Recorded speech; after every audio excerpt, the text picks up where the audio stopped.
વિદ્યાર્થી મિત્રો, અગાઉના વિડીયોઝમાં આપણે સ્ફટિકમય તેમજ અસ્ફટિકમય ઘન પદાર્થ વિશેનો અભ્યાસ કરી ચૂક્યા છીએ. આજે આપણે સ્ફટિકમય ઘન પદાર્થમાં લેટીસ એટલે શું એનો ઊંડાણપૂર્વક અભ્યાસ કરવાના છીએ. તો વિદ્યાર્થી મિત્રો, અહીં આપણે લેટીસ એટલે પરમાણુ, અણુ અથવા તો આયનોની નિયમિત ત્રિપરિમાણીય અવકાશીય ગોઠવણી કહી શકીએ. પરમાણુ, અણુ અથવા તો આયનોની નિયમિત ત્રિપરિમાણીય અવકાશીય ગોઠવણીને લેટીસ તરીકે ઓળખવામાં આવે છે. મિત્રો, અહીં આપણે આયન તરીકે આ એક આયન Na+, તો આ આયન આપણે Cl- Na+, Cl-, Na+, Cl-, Na+, Cl-, Na+, Cl-, એ રીતે આયનોની નિયમિત ત્રિપરિમાણીય ગોઠવણી કરીશું તો આપણને એક સ્ફટિક પ્રાપ્ત થશે. વિદ્યાર્થી મિત્રો, સૌપ્રથમ આપણે લેટીસની વ્યાખ્યા સમજીએ. લેટીસ એટલે શું?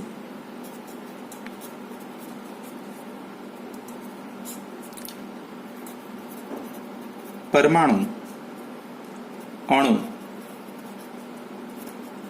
અથવા આયનોની નિયમિત ત્રિપરિમાણીય ગોઠવણી એટલે લેટીસ. મિત્રો, પરમાણુ, અણુ અથવા તો આયનોની નિયમિત ત્રિપરિમાણીય અવકાશીય ગોઠવણીને આપણે લેટીસ તરીકે ઓળખીએ છીએ. હવે લેટીસ બિંદુ એટલે શું સમજીએ. તો લેટીસ બિંદુ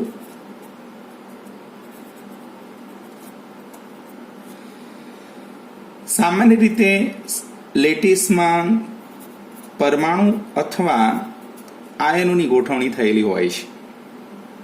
આવા પરમાણુ અથવા આયનો ના કેન્દ્રોને આપણે લેટીસ બિંદુ અથવા લેટીસ સ્થાન તરીકે ઓળખીએ છીએ. પરમાણુ અથવા તો આયનોના કેન્દ્રને, આ બંનેના કેન્દ્રો જે હશે એને આપણે લેટીસ બિંદુ અથવા તો લેટીસ સ્થાન તરીકે ઓળખીશું. લેટીસ બિંદુ અથવા તો લેટીસ સ્થાન.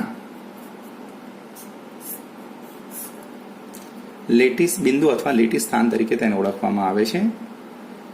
ધારો કે આપણે અહીંયા પરમાણુ બતાવીએ તો આ પરમાણુ છે અને એનું આ કેન્દ્ર છે. તો કેન્દ્ર એટલે લેટીસ બિંદુ અથવા તો લેટીસ સ્થાન. એ જ રીતે આપણે અહીં એક આયન બતાવીએ તો આયનના કેન્દ્રને પણ આપણે લેટીસ બિંદુ અથવા તો લેટીસ સ્થાન તરીકે ઓળખીએ છીએ. મિત્રો, આ એક કેન્દ્ર બતાવવામાં આવ્યું છે, એ આયનનું કેન્દ્ર છે અને એને આપણે તેનું લેટીસ બિંદુ અથવા તો લેટીસ સ્થાન તરીકે ઓળખીશું. અને અહીં આપણે આ પરમાણુનું કેન્દ્ર લીધેલું છે, એને પણ પરમાણુ માટે લેટીસ બિંદુ તરીકે ઓળખીશું. તો લેટીસ બિંદુની વ્યાખ્યા અહીંયા લખી છે. પરમાણુ અથવા તો આયનો, એક પરમાણુ છે, બીજો આયન છે. પરમાણુના કેન્દ્રને પણ આપણે તે પરમાણુ સાથે સંકળાયેલ લેટીસ બિંદુ અથવા લેટીસ સ્થાન કહીશું. અને આ કેન્દ્ર છે આયનનું, તો એ આયનના કેન્દ્રને પણ આપણે લેટીસ બિંદુ અથવા તો લેટીસ સ્થાન તરીકે ઓળખીએ છીએ. આ એક પરમાણુ અને એ પરમાણુ માટે આપણે આ એક લેટીસ બિંદુ બતાવ્યું. ધારો કે આ રીતે આપણી પાસે 3 પરમાણુ હોય, બરાબર? તો એ 3 પરમાણુ એકબીજાને આ રીતે સમતલીય ત્રિકોણ એમના કેન્દ્રો બની શકે છે અને તેના લેટીસ બિંદુ આપણે બતાવીએ તો ધારો કે આ એક લેટીસ બિંદુ થશે. આનું કેન્દ્ર અહીંયા મૂકી દઈએ, બીજા આનું કેન્દ્ર અહીંયા આપણે મૂકીએ અને આ ત્રીજાનું કેન્દ્ર અહીંયા મૂકીએ તો આપણને આ 3 પરમાણુના કેન્દ્રો જે લેટીસ બિંદુ તરીકે આપણને પ્રાપ્ત થઈ શકે છે, જેને લેટીસ સ્થાન તરીકે પણ ઓળખાવી શકાય છે. આમના 3 કેન્દ્રો આપણે અહીં સમતલની અંદર બતાવ્યા છે. આ પરમાણુને ત્યાંથી હટાવીએ ત્યારે તેમના કેન્દ્રો આપણને જોવા મળી શકે છે. અહીં એક પરમાણુની આસપાસ અડકીને બીજા 6 પરમાણુઓ ગોઠવાયેલા છે. આ દરેકના કેન્દ્રો એટલે કે મધ્યસ્થ પરમાણુ અને તેની આજુબાજુમાં ગોઠવાયેલા 6 પરમાણુના કેન્દ્રોને જોડીએ તો આપણને એક ષટકોણ પણ પ્રાપ્ત થઈ શકે છે. આ દરેકે દરેકના લેટીસ બિંદુ આપણે દર્શાવવા હોય તો દર્શાવી શકીએ. ધારો કે આ સેન્ટરનો પરમાણુ છે એનું આ લેટીસ બિંદુ ગણીએ. એ જ રીતે એની આજુબાજુમાં ગોઠવાયેલા આ બંને પરમાણુઓ એ પૈકી એકનું લેટીસ બિંદુ અથવા લેટીસ સ્થાન અહીં થશે, બીજાનું લેટીસ સ્થાન અહીં મૂકીશું. એ જ રીતે આ બંને ઉપર રહેલા ઘટક પરમાણુઓ છે એમના લેટીસ બિંદુઓને અહીં મૂકી દઈએ. એ જ રીતે આમના લેટીસ બિંદુઓને આ સ્થાન ઉપર ગોઠવીએ ત્યારે આપણને આ એક તેમજ તેની આજુબાજુમાં 6 ગોઠવાયેલા લેટીસ બિંદુઓ ગણાશે. એ પરમાણુનું સ્થાન સૂચવશે. આપણે એના ઉપર બંધ બેસતો અહીં આપણે આ એક સ્તર રચી દઈએ તો આ રીતે આપણે રચના પ્રાપ્ત થઈ શકે છે. એને હટાવતાની સાથે જ આપણને ખ્યાલ આવશે કે તેની બિલકુલ નીચેની સાઈડે સમતલની અંદર લેટીસ બિંદુઓ મૂકેલા છે. તો મિત્રો લેટીસ બિંદુ દરેકને ખબર પડી જશે. લેટીસ બિંદુ એ દરેક પરમાણુનું સ્થાન સૂચવે છે. મિત્રો હવે આપણે એકમ કોષ વિશેનો અભ્યાસ કરીએ. યુનિટ સેલ એકમ કોષ.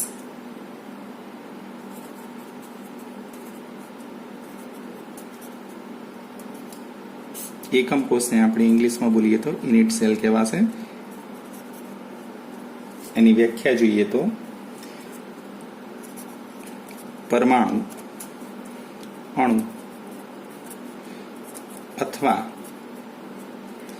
આયનોની નિશ્ચિત પ્રકારે થયેલી નાનામાં નાની ગોઠવણી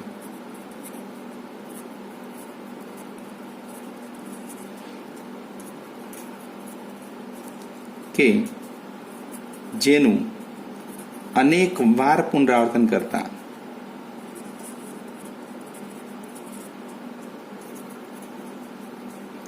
પદાર્થનો સ્ફટિક મળે છે.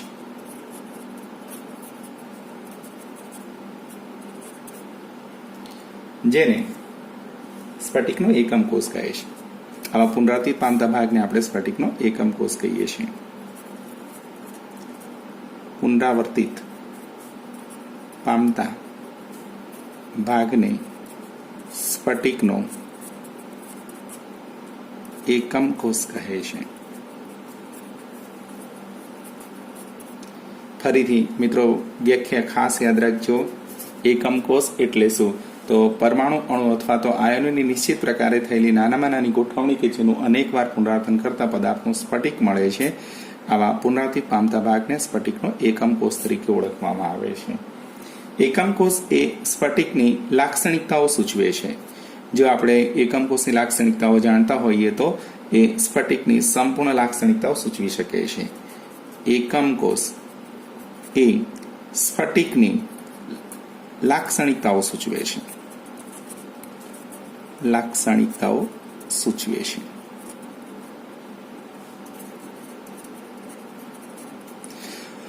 પરમાણુ, અણુ અથવા તો આયનોની નિશ્ચિત પ્રકારે થયેલી નાનામાં નાની ગોઠવણી કે જેનું અનેકવાર પુનરાવર્તન કરતા પદાર્થનો સ્ફટિક પ્રાપ્ત થાય છે. આવા પુનરાવર્તિત પામતા ભાગને આપણે સ્ફટિકનો એકમ કોષ તરીકે ઓળખીએ છીએ અને એકમ કોષ એ સ્ફટિકની બધી જ લાક્ષણિકતાઓ સૂચવે છે. મિત્રો, જેમ દિવાલની અંદર આપણે ઈંટની જરૂર પડે છે અને ઈંટનું વારંવાર પુનરાવર્તન કરતા આપણને દિવાલ પ્રાપ્ત થાય છે, તો દિવાલ માટે ઈંટ એ એકમ કોષ તરીકે ઓળખાવી શકાય છે. એકમ કોષની સમજૂતી પ્રાપ્ત કરવા માટે પરમાણુઓના કેન્દ્રો એટલે કે લેટીસ બિંદુઓને આપણે આ રીતે ગોઠવીએ તો એ ટાઈપની રચના આપણને પ્રાપ્ત થાય છે.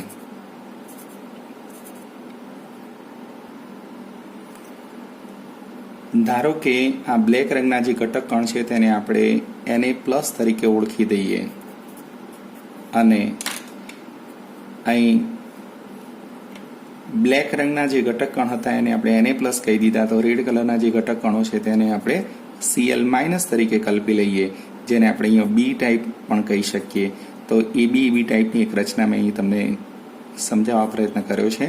મિત્રો, બી ટાઈપની જે રચના છે તેના માટે આપણે Cl- કલ્પીશું. એ ટાઈપની રચના છે તેના માટે Na+ તરીકે ઓળખીશું. એનો મતલબ કે Na+ આયન તેમજ Cl-, Na+, Cl-, Na+, Cl- આયનો એકબીજાની આસપાસ અડકીને ગોઠવાયેલા છે અને તેમની એક સ્ફટિક જાળી રચના બનેલી છે. હવે આ સ્ફટિક માટે આપણે એકમ કોષ ચકાસવો છે તો એના માટે એક રચના અહીં આપણે કરીએ, સમજીએ, ધ્યાન રાખજો ખૂબ જ કાળજીપૂર્વક. અહીં આપણે આ પરમાણુઓને આમથી આમ એકબીજા સાથે જોડી દઈએ. આ ભાગને પણ આ રીતે જોડી દઈશું તો આપણને પ્રાપ્ત થશે એક ચોરસ. આ બીજો એક ચોરસ આપણને પ્રાપ્ત થઈ રહ્યો છે. હવે તેમને આ ભાગ પરથી જોડી દેતાની સાથે જ આપણને એક સમઘન પ્રાપ્ત થાય છે.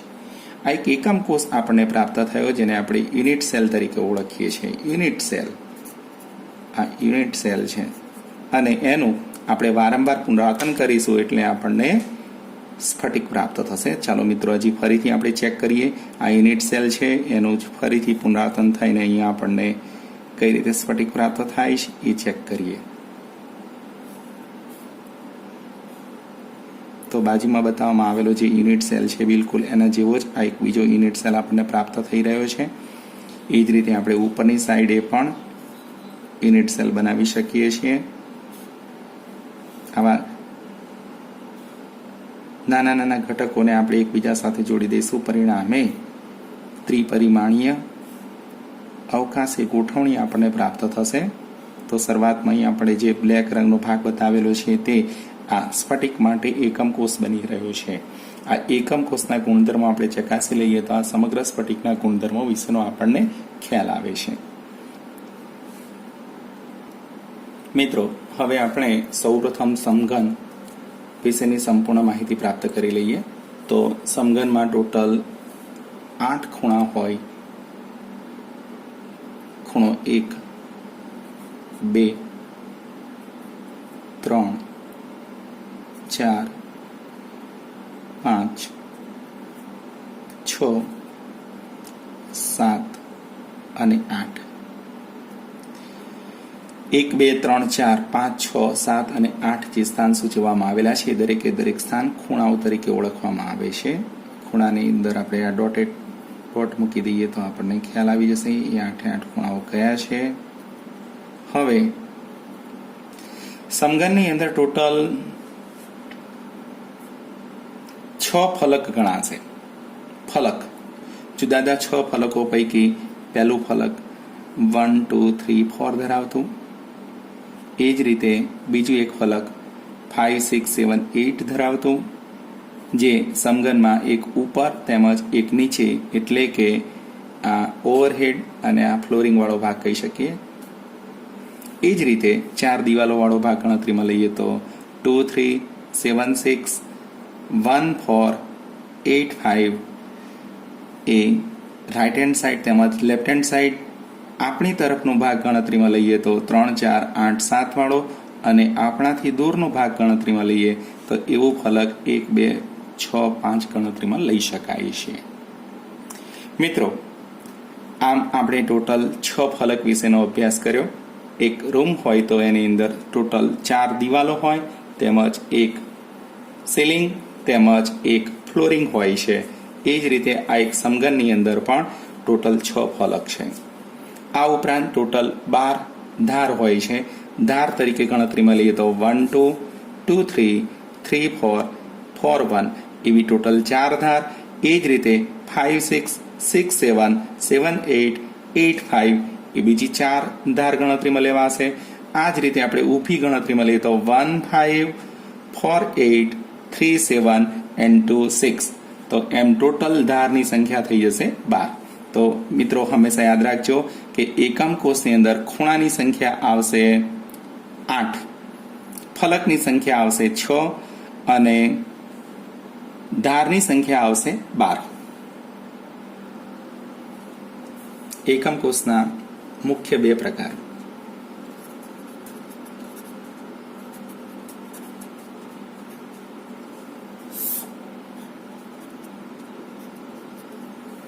નંબર 1 આદિમ કોષ. નંબર 2 કેન્દ્રિત એકમ કોષ.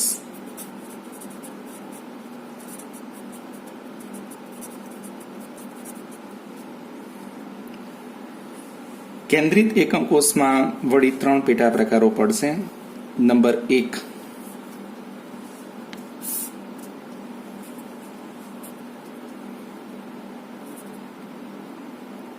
ફલક કેન્દ્રિત એકમ કોષ. નંબર 2 અંતઃ કેન્દ્રિત એકમ કોષ. અને નંબર 3 અંત કેન્દ્રિત એકમ કોષ. તો મિત્રો સૌપ્રથમ આદિમ કોષ એટલે શું, તો એની રચના આપણે સમજીએ. વિદ્યાર્થીઓ દરેક કોષની સમજૂતી મેળવતી વખતે આપણે સમઘન દર્વો આવશ્યક બને છે. તો અહીં આપણે આ એક સમઘન દર્શાવીએ અને એ સમઘનના 8 ખૂણા ઉપર જ પરમાણુની ગોઠવણી કરવામાં આવે. આ સમઘનના 8 ખૂણા ઉપર જ જો પરમાણુની ગોઠવણી કરવામાં આવે તો પ્રાપ્ત થતા એકમ કોષને આપણે આદિમ એકમ કોષ તરીકે ઓળખીએ છીએ. આદિમ એકમ કોષની અંદર ફક્ત ખૂણા ઉપર જ પરમાણુ ગોઠવાયેલા હોય છે. અહીં આ એક ધાર, આ બીજી ધાર અને ત્રીજી ધાર સમઘનની અંદર એ, બી અને સી ત્રણે સમાન હોય છે. A is equal to B is equal to C અને સમઘનની અંદર અહીં ખૂણો એ અને બી વચ્ચેનો એટલે કે ગેમા, સી અને એ વચ્ચેનો ખૂણો એટલે બીટા, તેમજ બી અને સી વચ્ચેનો ખૂણો એટલે કે આલ્ફા, આ બધા જ 90 ડિગ્રી હોય છે. અને અહીં આપણી પાસે 8 ખૂણા ઉપર પરમાણુ ગોઠવાયેલા હોય છે ત્યારે તેને આદિમ કોષ તરીકે ઓળખવામાં આવે છે. આદિમ કોષને આપણે પ્રિમિટિવ સેલ્સ તરીકે પણ ઓળખીએ છીએ.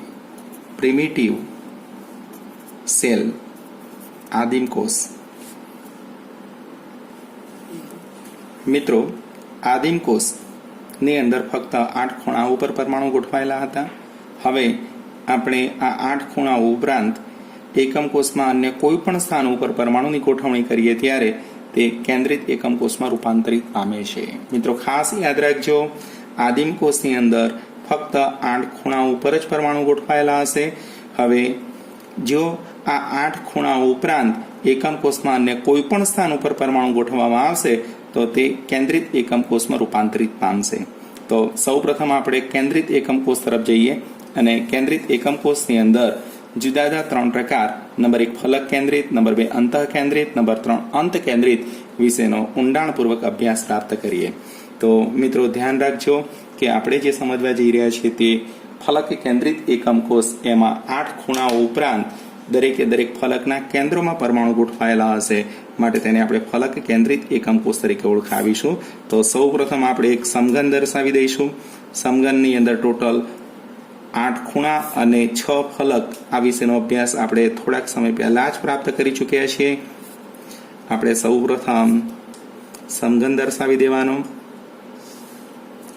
સમઘનની અંદર દરેક ખૂણા ઉપર આપણે પરમાણુ મૂકી દઈશું ત્યારે આપણને પ્રાપ્ત થઈ જશે આદિમ કોષ.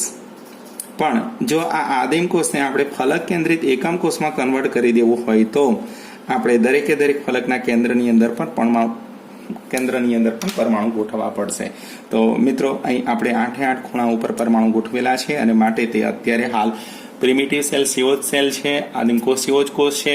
પણ હવે તેને આપણે ફલક કેન્દ્રિત એકમ કોષમાં રૂપાંતરિત કરી દેવો છે. તો અહીં આપણે આને સીલિંગ વાળો ભાગ ગણીએ, અહીં આપણે ફ્લોરિંગ વાળો ભાગ ગણીએ. તો આ દરેકના કેન્દ્રની અંદર એટલે આનું કેન્દ્ર બિલકુલ અહીંયા બંધ બેસતું આવશે. એ જ રીતે અહીં નીચે ફ્લોરિંગની અંદર ગણતરીમાં લઈએ તો અહીં આપણને આનું કેન્દ્ર પ્રાપ્ત થશે. આજુબાજુની 4 દિવાલો પૈકી આપણે આ રાઈટ હેન્ડ સાઈડની જે દિવાલ છે એની અંદર આપણે સેન્ટર પસંદ કરીએ તો એનું સેન્ટર બિલકુલ અહીં પ્રાપ્ત થશે. લેફ્ટ હેન્ડ સાઈડનો જે ફલક છે, ફેસ છે, એના કેન્દ્રની અંદર જ્યારે આપણે પરમાણુ ગોઠવીશું ત્યારે આપણને અહીંયા પરમાણુ પ્રાપ્ત થશે. આપણી તરફનું જે એકમ કોષ ફલક આપણી તરફનું જે ફલક છે એનું આ સેન્ટર પસંદ કરીએ તો એ અહીં આપણને પ્રાપ્ત થશે. અને આપણાથી દૂરનું જે ફલક લઈએ એનું સેન્ટર પસંદ કરીએ તો બિલકુલ તે અહીં આ સ્થાન ઉપર પ્રાપ્ત થશે અને માટે મિત્રો કહી શકીએ કે આ એક ફલક કેન્દ્રિત પ્રકારની રચના પ્રાપ્ત થઈ છે, જેને આપણે FCC પ્રકારની રચના તરીકે પણ ઓળખીએ છીએ.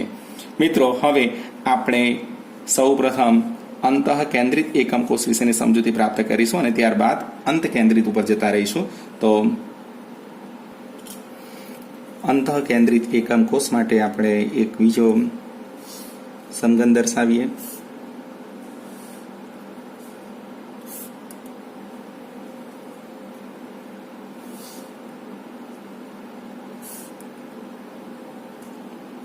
અંતઃ કેન્દ્રિત એકમ કોષને આપણે બોડી સેન્ટર્ડ યુનિટ સેલ તરીકે ઓળખીએ છીએ. અહીં આ એક ક્યુબ પ્રાપ્ત થઈ ગયો. ક્યુબની અંદર દરેક વખતે આપણે જાણીએ છીએ તે અનુસાર દરેકે દરેક ખૂણા ઉપર પરમાણુ ગોઠવી દઈએ તો આદિમ કોષ બની જાય છે. પણ એ આદિમ કોષ ઉપરાંત આ એકમ કોષના સેન્ટર્ડની અંદર બરાબર વચ્ચોવચ એક પરમાણુ મૂકી દઈએ ત્યારે પ્રાપ્ત થતા એકમ કોષને આપણે અંતઃ કેન્દ્રિત એકમ કોષ તરીકે ઓળખાવી દઈએ છીએ. તો મિત્રો ધ્યાન રાખશો, અહીં 8 ખૂણાઓ ઉપરાંત એકમ કોષના કેન્દ્રની અંદર એક પરમાણુ ગોઠવેલો છે અને માટે તેને આપણે અંતઃ કેન્દ્રિત body centred cubic close pack પ્રકારની રચના તરીકે ઓળખીએ છીએ. હવે આપણે end centred cubic close pack પ્રકારની રચના સમજવા જઈ રહ્યા છીએ. તો end centred cubic close pack પ્રકારની રચનાની અંદર એટલે કે અંત કેન્દ્રિત એકમ કોષની અંદર આપણે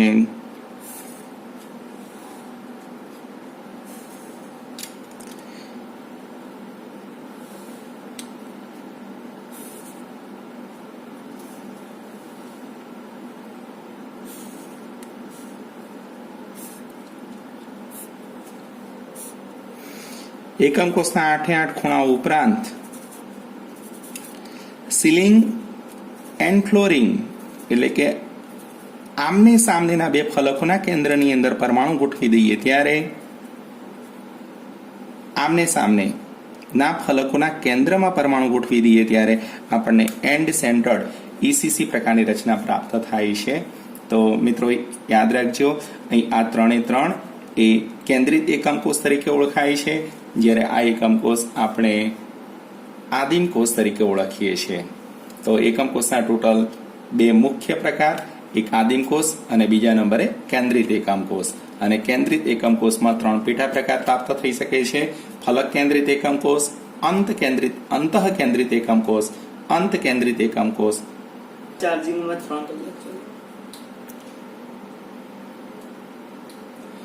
મિત્રો આદિમ કોષ, અંત કેન્દ્રિત એકમ કોષ, અંત કેન્દ્રિત એકમ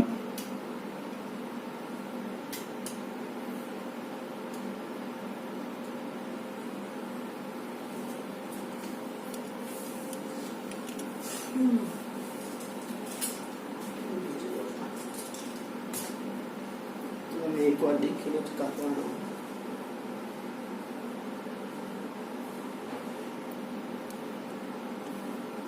મિત્રો આદિમ કોષ, અંત કેન્દ્રિત એકમ કોષ, અંતઃ કેન્દ્રિત એકમ કોષ અને ફલક કેન્દ્રિત એકમ કોષ વિશેનો આપણે અભ્યાસ પ્રાપ્ત કર્યો. ફરીથી આ આકૃતિમાં આપણે થોડું ચેક કરી લઈએ.